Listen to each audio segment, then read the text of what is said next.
Shocking है। एक बारगी आपको सोचने पर मजबूर कर देता है कि कैसे ये पॉसिबल है कि एक महिला के जो बच्चे हैं उसका पिता खुद उसका ही बेटा है। ये कैसे पॉसिबल है? क्या ये हो सकता है? ज़मीनी हकीकत तो यही है कि ये पॉसिबल नहीं है, लेकिन फिल्मों की दुनिया में ये बेहद ही पॉसिबल है। और ये पूरी कहानी एक फ्रेंच फिल्म इंसेंडीज में बताई गई है। इंसेंडीज को अगर इंग्लिश में बोला जाए तो इसका मीनिंग होता है फायर। ये फिल्म 2010 में रिलीज हुई थी और इस फिल्म को 2011 के जो ऑस्कर नॉमिनेशंस हैं उसमें भी जो फॉरेन फिल्म कैटेगरी होती है उसमें शामिल किया गया था। इसके अलावा इस फिल्म ने बहुत सारे अवार्ड्स भी जीते। इस फिल्म के डायरेक्टर एक्टर से ज़्यादातर इंडियन ऑडियंस वाकिफ नहीं है, चूँकि एक फॉरेन लैंग्वेज फिल्म है। लेकिन इसकी जो कहानी है वो इतनी शॉकिंग है कि ये आपको हिला कर रख देगी। तो क्या है ये पूरी कहानी? अगर आप जानना चाहते हैं तो फिर ये पूरा वीडियो गौर से देखें, तभी आपको कहानी समझ में आएगी। चूँकि इसकी स्क्रिप्ट थोड़ी कॉम्प्लिकेटेड है, इसलिए आपको बता दूं कि ये फिल्म 40 सालों के एक महिला के सफ़र को दर्शाती है, और एक ऐसा सफ़र जिसमें एक महिला कई सारे स्टेजेस को पार करती है।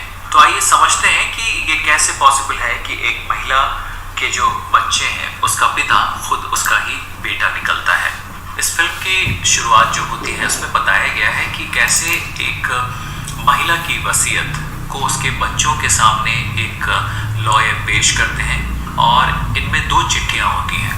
इन 2 चिट्ठियों में एक चिट्ठी उस महिला के एक बच्चे को दी जाती है और दूसरी चिट्ठी उसकी एक बेटी को दी जाती है, और इन दोनों से कहा जाता है कि आप अपने पिता को ढूंढिए, और एक को कहा जाता है कि आप अपने भाई को ढूंढिए।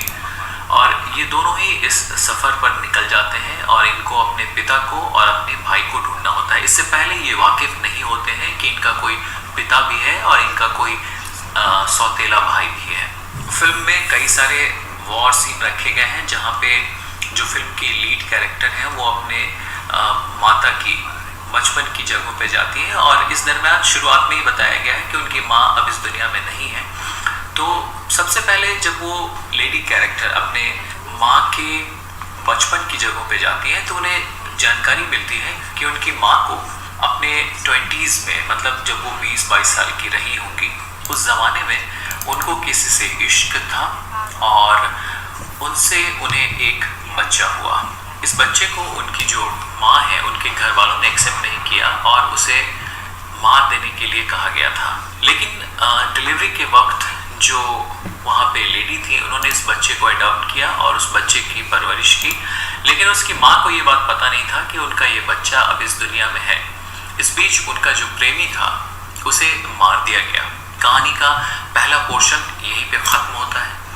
इसके बाद कहानी आगे बढ़ती है कि माँ जो है वो एक क्रांतिकारी लेडी बन चुकी हैं और अपने देश में हो रहे जो गृह युद्ध है उसमें वो शामिल होती हैं। इस दरमियान उनको अरेस्ट कर लिया जाता है। तब ये कहानी अगले 15-20 साल तक और आगे बढ़ चुकी है। अब इसमें ये जो छोटा सा एक बच्चा है, जब वो उसकी डिलीवरी हो रही होती है उसके पाँव में कुछ निशान बना दिए गए थे, और ये निशान 3 डॉट्स के रूप में थे। लेकिन जब ये बच्चा और भी बड़ा होता है तब आतंकवादी गिरोह में शामिल कर लिया जाता है, जहाँ पे वो ट्रेन हो जाता है और वो फिर रिवोल्यूशनरी टेररिस्ट टाइप से बिहेव करता है। इस बीच उसकी जो क्रांतिकारी माँ है उसे गिरफ्तार कर लिया जाता है और उसे एक जेल में डाल दिया जाता है। जब वो जेल में होती है तो भी वो क्रांतिकारी स्लोगन्स निकालती रहती है। इस दरमियान उसकी माँ करीबन 35 साल तक की हो चुकी रहती है, और इस समय जेल में चूँकि वो क्रांतिकारी स्लोगन्स निकालती थी इसलिए जेल में ही जेल के जो लोग थे उसमें से किसी एक ने उसका रेप कर दिया, और रेप कर उसे चिढ़ाया भी कि अब तुम और क्रांतिकारी गीत गाओ। इस बार जो रेप का वाकया होता है उससे उसे जुड़वा बच्चे होते हैं। अब चूँकि ये जुड़वा बच्चे भी बड़े हो रहे हैं इसलिए उसकी माँ ने कभी नहीं बताया कि किस हालात में उन्हें ये बच्चे हुए, और इस बीच दिखाया गया कि ये जो गृह युद्ध है वो बंद हो चुका है और माँ अब कनाडा में सेटल हो चुकी है। इधर समय बीतता जाता है, ये दोनों बच्चे भी धीरे धीरे बड़े हो जाते हैं नॉर्मल जिंदगी जी रही होती है। इस बीच एक सीन ऐसा इस फिल्म में दिखाया गया है कि एक बार पुल साइड में जब ये माँ और बेटी दोनों स्विम करने के लिए गए, उसी वक्त जो ये माँ है उसकी निगाहें एक व्यक्ति के, एक आदमी के पाँव पे जाती है। उस पाँव में कुछ वैसे ही निशान बने हुए थे जैसा कि उसके पहले बच्चे जो उसके प्रेमी से हुए थे उसके पाँव के निशान में उसने दिए थे।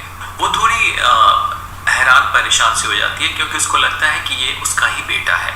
इसके बाद वो उस आदमी के पास जाती है, उसे पलट कर देखती है और वापस चली आती है।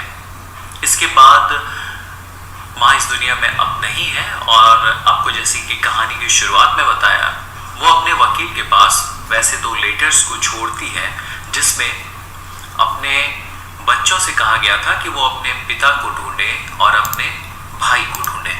तो दरअसल ये जो खोज खत्म होती है वो एक ऐसे आदमी पे जाके खत्म होती है जहाँ से इन दोनों बच्चों को पता चलता है कि उनके पिता और उनका भाई एक ही आदमी था।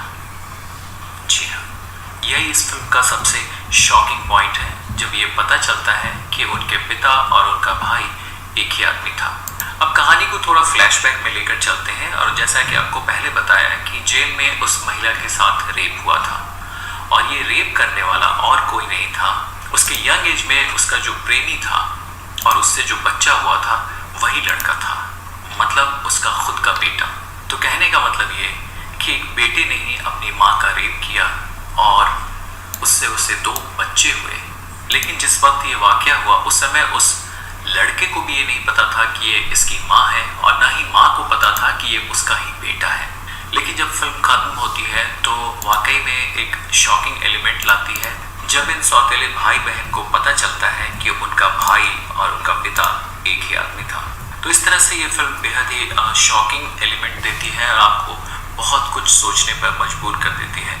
यकीन मानिए जब ये फिल्म मैंने पहली बार देखी तो मेरा भी दिमाग हिल गया था क्योंकि इतनी शॉकिंग स्टोरी मैंने अपने लाइफ टाइम में नहीं देखी है।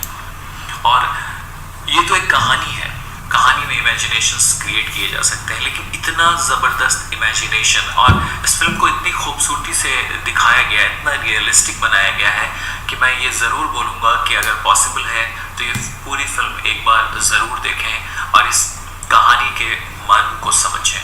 आज के लिए इस वीडियो में इतना ही। अगर ये वीडियो पसंद आया हो तो प्लीज़ इसे लाइक करें, शेयर करें और इस चैनल को सब्सक्राइब करें।